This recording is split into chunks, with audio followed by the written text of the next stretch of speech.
इसलिए भोगों में, जो भोग भोगने में मन है, उनमें जीवात्मा को सोचना चाहिए कि ये मेरा भोग नहीं है, मेरा विषय नहीं है।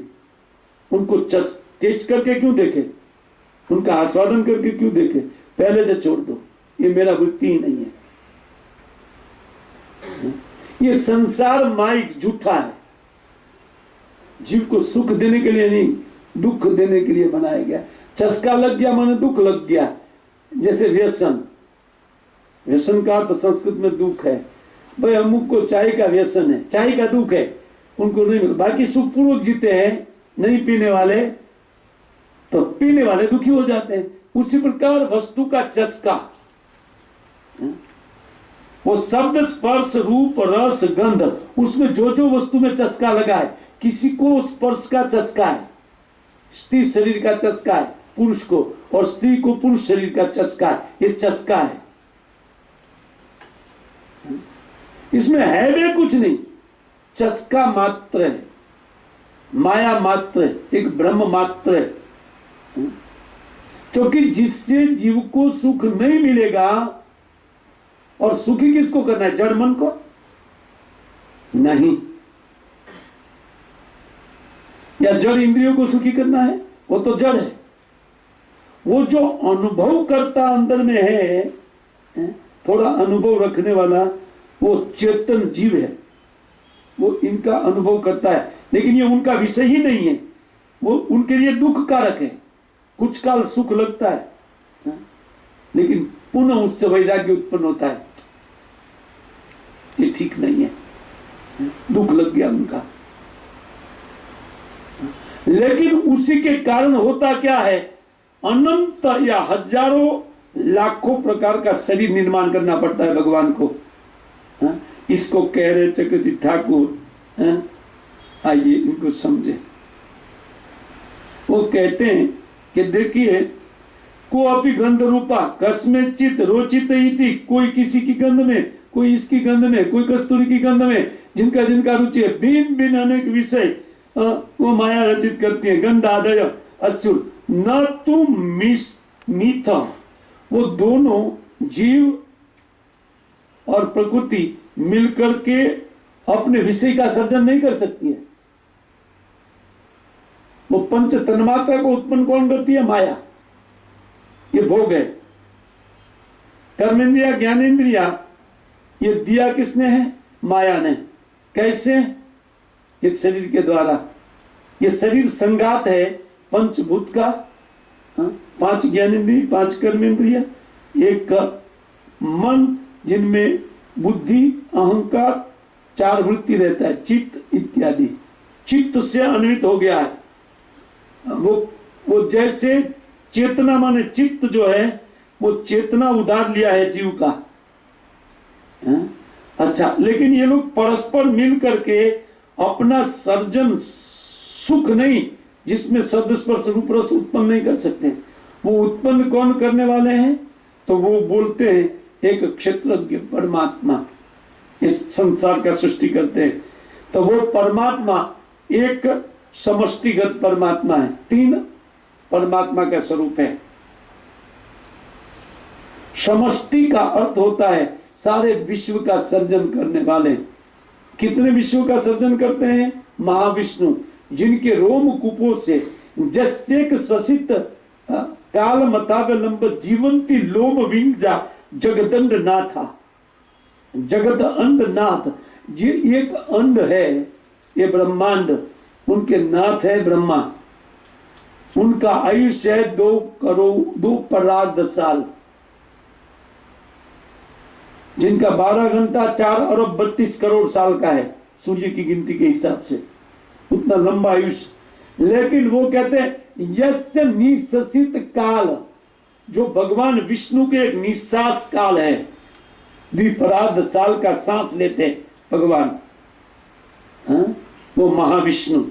ये इनके रोम कूपों से अनंत कोटि ब्रह्मांड निकलते हैं, उसको समष्टिगत परमात्मा बोलते हैं। ये भगवान का एक रूप है। उसको चक्रवर्ती ठाकुर आगे विस्तार से समझे, इसी में नहीं, वो आगे के श्लोकों में इसको विस्तार पूर्वक समझाएंगे, तब हमारी समझ में आएगा कि ये क्या है। तो खैर, और दूसरे परमात्मा के रूप में क्षीरोदकशाही विष्णु, हाँ? वो तीसरे हैं।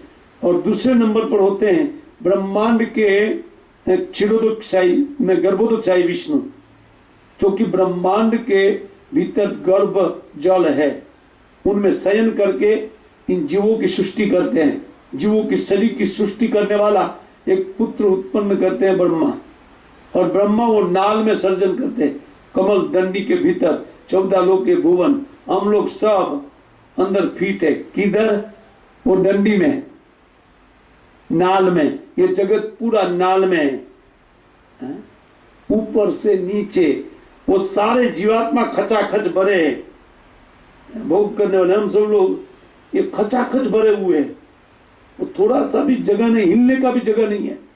जब जीव हिलता है तो दूसरे जीव को मार करके चलता है।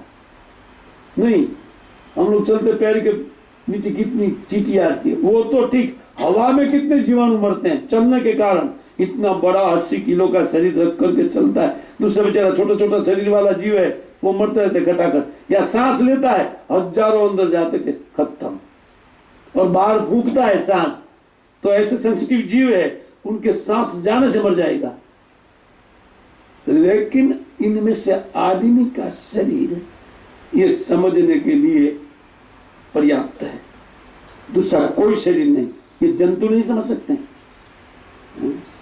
इसलिए कहते हैं कि देव दुर्लभ न सुर दुर्लभ तनु पावा। ये देवताओं को दुर्लभ ये शरीर है, जिनमें ये सब सॉफ्टवेयर का अध्ययन का फैसिलिटी है।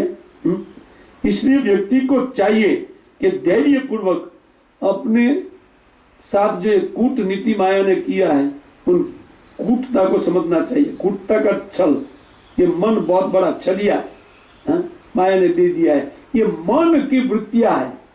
ये संसार उत्पन्न होता है मन की वृत्तियों के कारण, माया उत्पन्न करती है।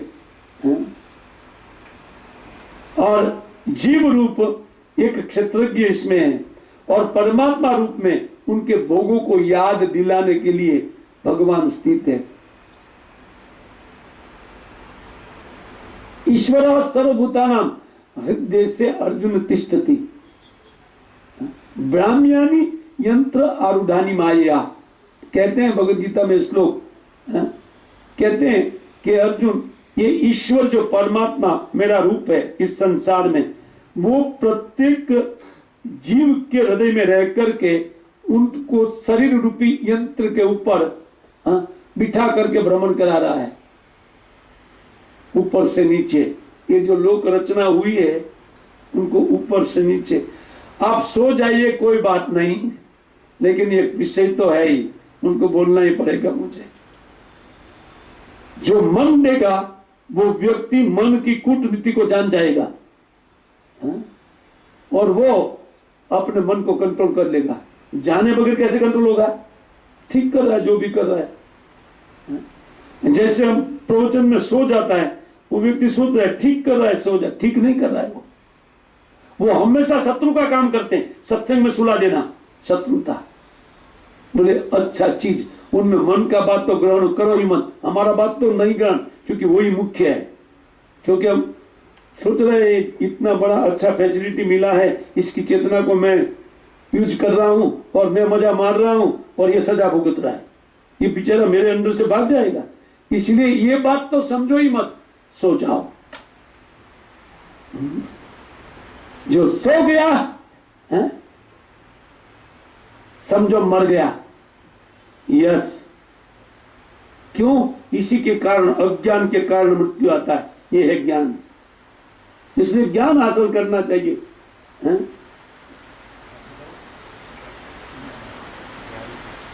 क्योंकि इस ज्ञान की तलवार से, आगे बताएंगे कि ये ज्ञान रूपी तलवार को तेज रखते हुए इन भौतिक आसक्तियों को मन से काटना चाहिए।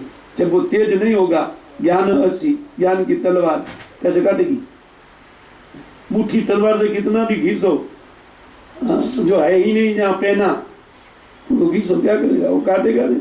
इसलिए हमारा नहीं करता, बूटा है हमारा, धार नहीं है, तेज नहीं है। इसलिए करता नहीं। आसक्ति ठीक है, वो होने तो आसक्ति। अभी क्या है, अभी तो बच्चा है, अभी तो संसार भोग भी नहीं भोगा है। बूढ़े होने के बाद बूढ़े लोग को पूछो होता है कि नहीं, वो लोग भी सेम स्थिति में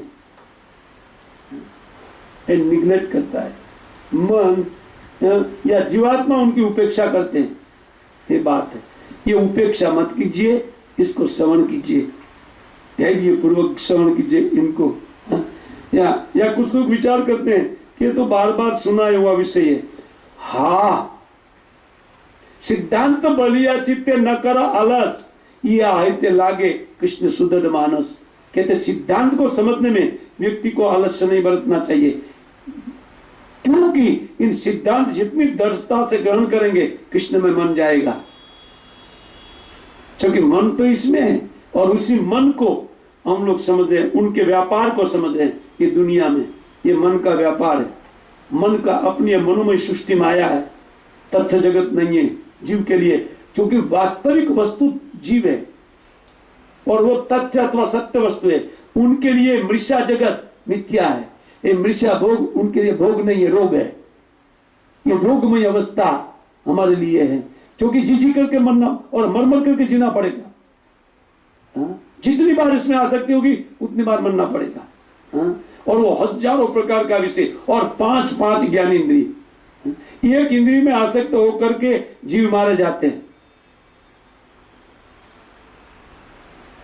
जैसे कुरंग, हरिण को बोलते हैं कुरंग, मातंग, पतंग, एक एक वृत्ति। पतंग का वृत्ति है ये आग दीप्ति, ओ मैं देखूंगा, आलिंगन करूंगा, एकदम ठंडा होगा, फन से पाक जल जाता है, जाइए। उसी प्रकार जीव जलता है, मरता है, जाइए, विषय का संग कीजिए, मरिए। इसलिए बहुत जरूरी है इन सबको सुनना। तो ये व्यवस्था कौन करता है? क्योंकि जीव और माया मिलकर के, दोनों परस्पर मिलकर के अपनी व्यवस्था नहीं कर सकते। इसलिए कहते हैं क्षेत्रज्ञ तू क्षेत्रज्ञ यथा मनुष्य विभूति विचष्टे पश्यति। कहते ये क्षेत्रज्ञ की विभूति है जो दृष्ट होती है, दृश्य होकर के या गंध रूप रस के रूप में जो जीव का भोग का ये विषय वस्तु है, वो कौन उत्पन्न किया? केवलम न तू तद अभिमानी सन मुक्त। जो अभिमान करके मैं भोगता हूं वो मन सर्जन नहीं कर सकते। तो कौन? जीव। बोले जीव भी सर्जन नहीं कर सकते। तो दोनों मिलकर के? बोले नहीं, सेपरेट भी नहीं, दोनों मिलकर के भी नहीं।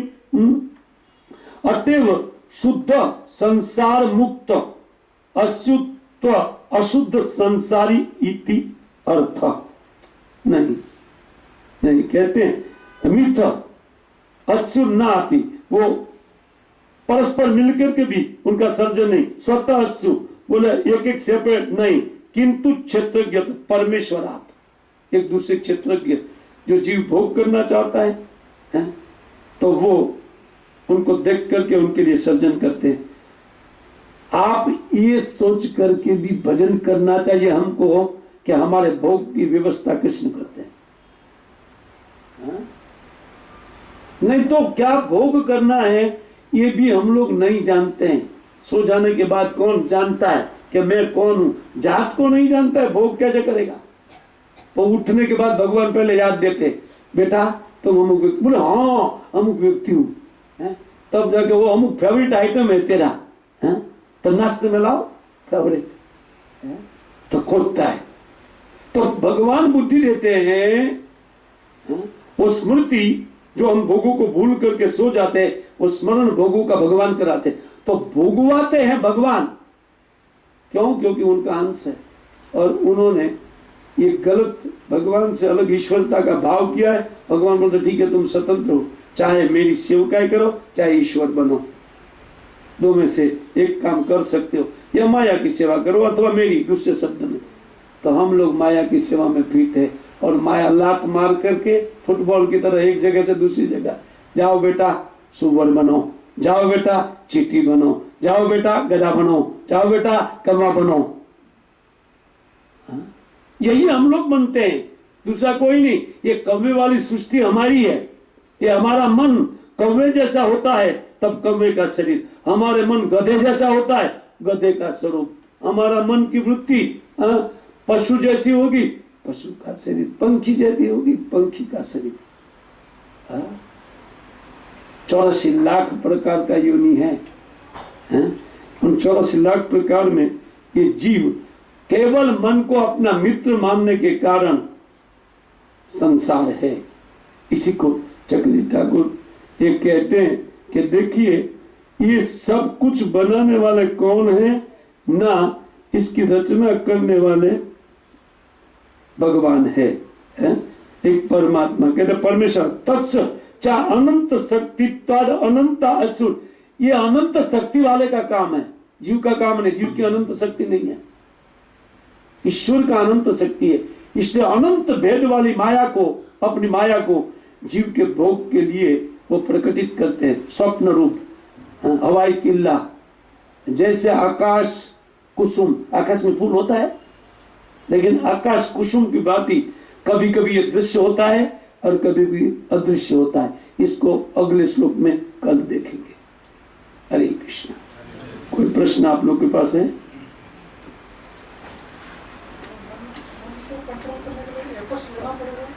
आगे अब उपाय बताएंगे बहुत बढ़िया से।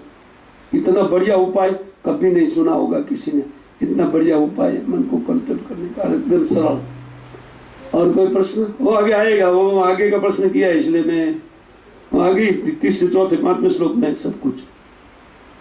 यहाँ पर मैं समाप्त करूंगा, ये अध्याय समाप्त करूंगा।